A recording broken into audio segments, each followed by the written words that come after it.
Hello everyone, I'm Bruffy1322 and welcome to the penultimate round of this karting championship season. This video is brought to you by you. Thank you so much for simply being here and enjoying my content. Please do leave a comment, like the video and consider subscribing if you haven't already for a chance to see your name here in a future video. So we'll obviously start with race 1, and it's a very familiar story to what we've experienced in previous races this season, where I basically go backwards. So I qualified in 11th place. There's actually multiple groups for this one because there was more than 35 karts, so we were changing the kart between the qualifying and the race. Under normal circumstances you just keep the same kart for the race, and my best lap in this race was 1 second per lap slower than my best lap in qualifying. So that kind of shows what's about to happen in the race, and we'll very quickly skip through the first race. It will only take a few minutes because basically we're just going to skip from me getting overtaken to getting overtaken to getting overtaken again. As you can see, getting overtaken by 2 people just on the straight, not a lot I can do about that. And yeah, that pretty much signals the course of the race. I do try to fight as best I can during the race, but there's only so much that you can do with basically an underpowered kart, and this one was certainly that. Even though I was able to get nice move around the outside there, it wasn't long before people were coming back past me again, whether it was on the straight or just in places where you might not normally have the chance to make an overtake. And here you can see 12th is pretty much the highest I get, because at this point it's going to start going down. But yeah, even places where you might not normally get the chance to get an overtake, I'm still getting overtaken because the kart pace difference allows people to get into positions to overtake where otherwise you normally wouldn't be able to. So we're going to talk a little bit more about the kart differences in the second race, because obviously there's a little bit more time there, and what it might mean for the future. But when it comes to this race, like I said, my best lap time in qualifying was a 1 minute 8.6, and my 2015 karting buddy Callum Cleet, we qualified pretty much identically 11th and 12th on the grid, separated by 0.003 of a second. He ended up actually getting exactly the same kart that he qualified in and finished this race in 8th place, whereas I got a kart that was 1 second per lap slower than what I qualified in, and I ended up finishing in 18th. So that's the huge difference. We qualified with basically identical lap times. He finished 10 places ahead of me in the race. Just crazy differences throughout the course of the race, but everything obviously compounds that if you have a kart that's a little bit slower, you just keep getting ran out of road, and this guy tries to run me out of road there as well, so I just turn into him. But people making overtakes in places where you wouldn't normally see that, and this is the perfect example of it. Towards the end of the race, on the very last second to last lap, I go for my normal line because I think there's no way he's close enough to make an overtake, and he just launches down the inside. So he ends up realizing the mistake he made and gives me the position back, but I still lost a place to the other guy in the white suit who's now in front of me from that whole thing in the first place. So it's just it was a rough race, this one. And yeah, I've had races like this throughout the course of this season, and my mindset has generally been, well, this is higher kart racing. But the last few rounds, it seems to have the kart differences seem to have gotten a little bit worse. But we will talk about it more in the second race. Speaking of that second race, here we go for the start, and I have to say my starts have been absolutely atrocious this season. But it could be related to weight, to be honest, because you can see he just flew past me there, but I have 20 to 30 kilos of weight on top of some of the other guys in this race. Some of the younger people, the younger kids, some of them are weighing sort of 50 kilos, whereas I'm closer to 80. Now there's a heavyweight championship, but I'm one of the heaviest in the lightweight championship because I'm not over 80 kilos. So yeah, I'm one of the heaviest in this championship, and I think that goes against me at the start of these races sometimes, where you just get swamped by a load of much lighter drivers. So that, that compounds the kart differences as well.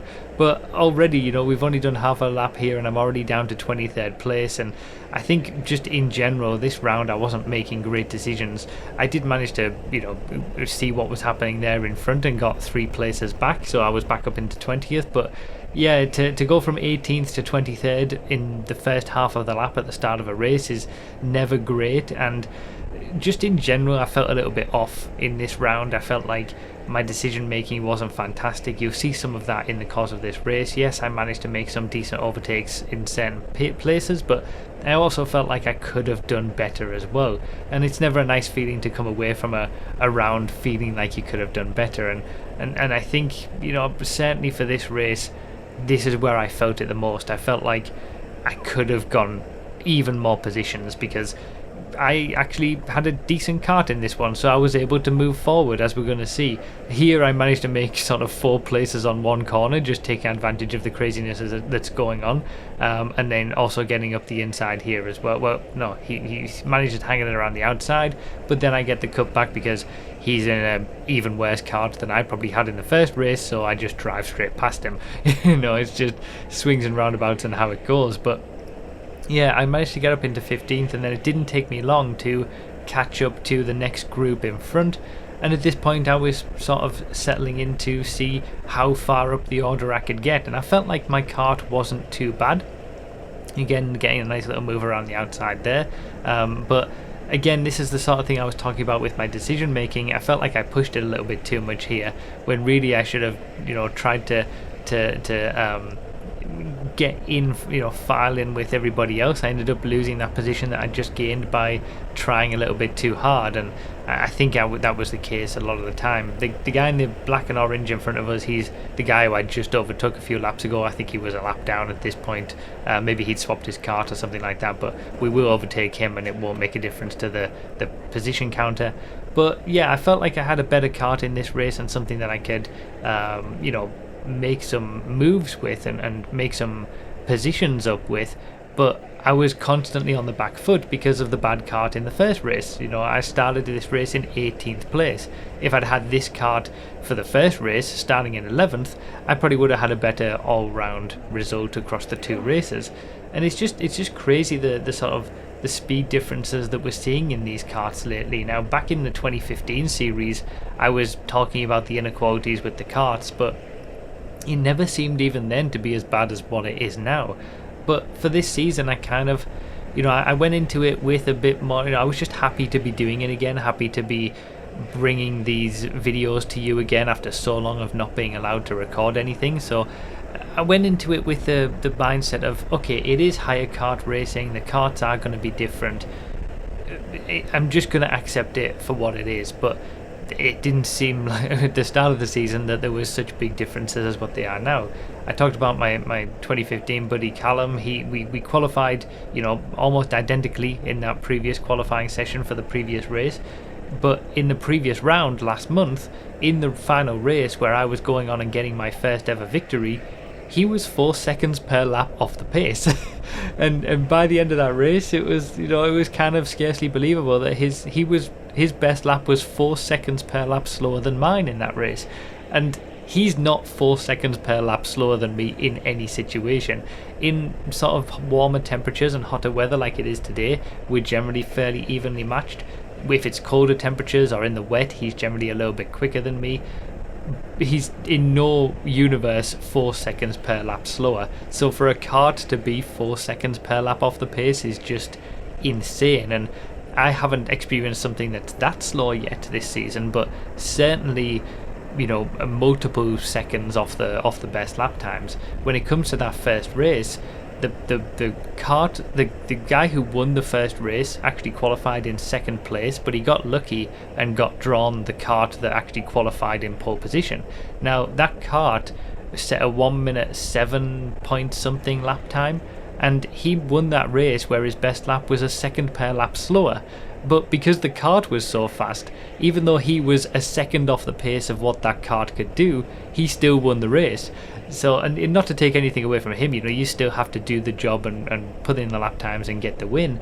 But it just sort of, it brings into question everything that you're doing. The times that I've won this season, those races that I've won, the first race back that I won, and the final last month where I finally got that trophy, it just brings into question all of it. Was it because of my skill being able to win those races, or did I just have a much quicker kart and I was driving half a second to a second per lap off the pace, but the kart just made up the difference for me?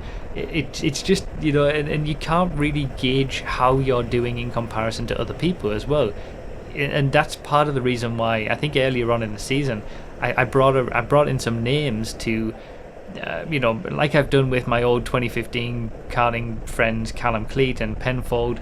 I wanted to do that now this time and bring in some new names, but every single round I'm racing against different people because you can't get a grip on where you are in the pack and your skill level compared to other people, because the karts are so different that you're just racing with different people each time, regardless of the skill level that they might be at or you might be at. So that's why I never really did that. And it's difficult to determine how you're improving, whether you're improving, because you just can't get a read on how you're doing in comparison to other people, and it's so different week in, week out, and every month and every race. It's just completely different. For me to be going from 11th place on the grid down to 18th, and now I'm rocketing back up the field. As you're seeing me pass Callum on the left there, he got hung out to dry by being in completely the wrong place as the three of us went through. He went forward in the first race, and I've passed him on the other way as I've been going forward and he's been going back down again. Whereas back in 2014 and 2015, the karts were a little bit quicker as well, so I felt like you could maybe make a bit more of an impact as a driver. But back in those 2014-2015 series, we were racing each other pretty much week in, week out. So you just don't get that with the karts being so different. And look at the size of this kid in front. Like, I don't know how old he is, but he's tiny. And when you're talking about the weight thing that I was talking about at the start of the video, where I've got 20-30 kilos on some of these people, especially at the start of a race, obviously off the line it makes a big difference, but even just for general outright lap time as well, 20 kilos, 30 kilos less weight, I wish I could carry that around, not carry that around, and I'd probably be getting quicker lap times as well. So there's a lot to be said about higher kart racing. It is much more accessible, it's cheaper than having your own kart and all that kind of stuff, but there are negatives to it as well, and the kart differences, the weight differences. Yes, there's a heavyweight and a lightweight class, but in reality there probably should be a middleweight class as well. For I think the heavyweight is 80 kilos plus, and the lightweight is obviously 79 kilos and less. But then you've got people weighing 50 kilos and people weighing 79 kilos in the same class. You've got people weighing 81 kilos and people weighing 120 kilos in the same class. There should probably be a middle one in between, or do something with putting weight and ballast onto those who are lighter. But ultimately, even despite all of that, the kart differences make it a moot point anyway. What difference does it make? You're just basically hoping for the luck of the draw of whether the karts you're going to get a good kart or not. And that is higher kart racing. These karts are used and abused by stag doos and random people on a daily basis, getting crashed all over the place, used for hours and hours and hours. So you have to accept a level of that, and that's what I went into this season doing. It's just that the differences seem to have gotten so significant over the course of the season that it's kind of making me question whether I'll continue to do this next season. Don't worry, the Real Life Racing series isn't going to go anywhere, but maybe I need to look into other types of karting, other racing, I can't really afford to have my own kart and race that or anything like that, but maybe I can, try some different tracks and different championships or things like that. I've certainly got a few options that are available, and I'm going to look into that for next season. I think I will continue to do a number of rounds in this championship, but whether I'll do a full championship season, I don't know. And that's just that's the feeling that you end up being left with when you have rounds like this, where it's just so up and down and you can't really gauge how well you're doing in comparison to other people. And you want to be kind of racing with the same people week in, week out, and knowing that you're on the sort of like the top pace like I used to be back in 2014 and 2015, but it's impossible to tell these days. So anyway, you've been watching me come back through the pack. I've gotten into the top 10 here, and we're 1.5 laps to go at this point.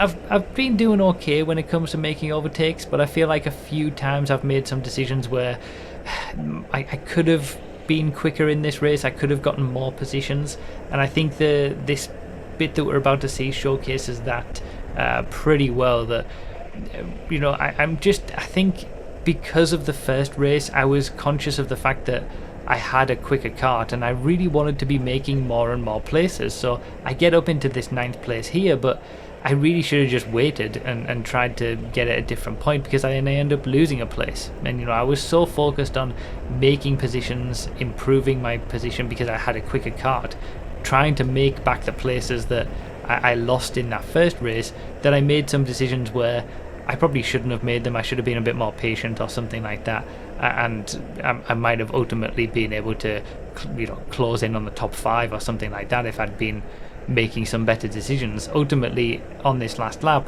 I'm in exactly the same place as I originally qualified. It's just that I've gone all the way down and had to come all the way back up in the course of the 2 races. My best lap in this race was actually better than everybody ahead of me in this race, so it just goes to show that there was more that I could have done, I think, in terms of getting more positions. But ultimately it was a fun race to be overtaking people, but again, it's always underlying with that, is it really me, or is it just the kart that I'm just in a much better kart than everybody else?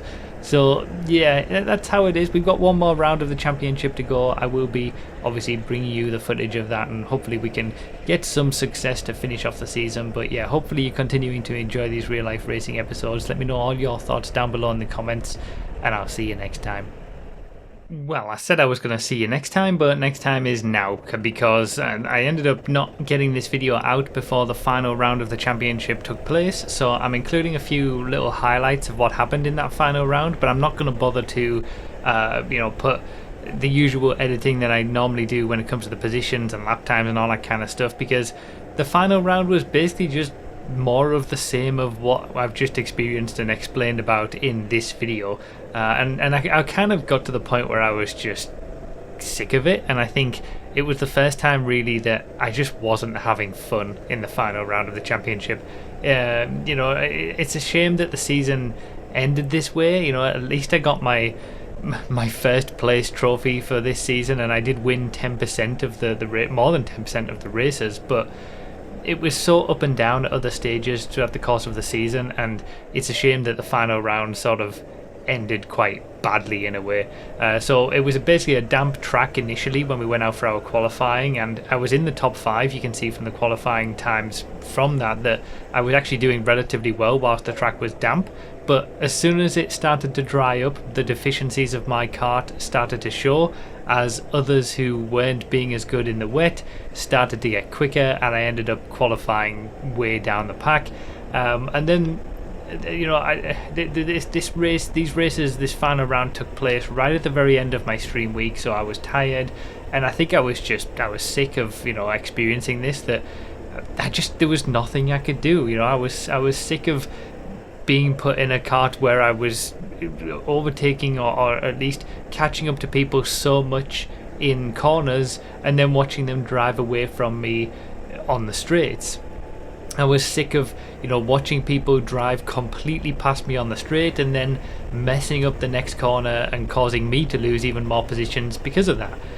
Just generally sick of the experience that I was having, and I think this final round kind of encapsulated all of it in 2 races. So, and after also experiencing a similar story in the previous month, which is the footage that you've just watched as part of this video, as well as being sort of at the end of my week of streams, I was just so tired of all of it that I don't feel like I've got it within me to make this round a full episode all on its own, because honestly it was just a bad round and I didn't really get many great positions, and it was just more of the same of what you've just watched from the 8th round of the championship, the previous round. So yeah, it was a shame for it to end like this. I made up a few extra positions in the second race, but in reality it wasn't as entertaining as the race that you just watched in terms of position gains and things like that. So yeah, I just thought I would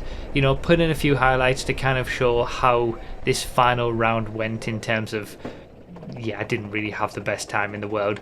So I'm gonna think about what I'm gonna do next season. I'll be considering my options. There are different options to a certain extent, but I am kind of limited in terms of cost and travel time and where I would be. A lot of the other kart tracks around the UK are down south, which is a lot longer for me to go travel to, but I'm gonna look at things and try to figure it out what I want to do. But it's been nice to come back to the championship, but I think that has wore off a little bit, that feeling of, hey, I can finally bring this series back and do some racing, with that feeling sort of wearing off as the season's gone on, and it becoming more about just luck of the draw of whether you get a good card. The novelties wore off a little bit. So I'll take a little bit of a break over the winter, obviously, as no racing is happening, and then see what I do for next season. The real life racing will return, obviously, but I'll just figure out how it's going to return. But yeah, in the end, for the championship, I finished 5th place in the championship. I wasn't really looking at getting into the top 3 when it came to this final round. I was already too far down on points, and then this final round sort of put me down into that 5th place where I was in 4th coming into it. So not too bad, I suppose, to finish in the top 5 in the championship, but I feel like, considering I'd won races and I feel like I'm oftentimes, at least I feel like I should be able to perform better than what I do, but I'm so up and down in terms of consistency of results that I don't know, maybe it's something wrong that I'm doing. But nevertheless, we'll do a little reset, and I'll see you all for the Real Life Racing series next year. Thank you guys so much, as always, for watching the series. I hope you're still enjoying it, and I will this time. I'll see you next time.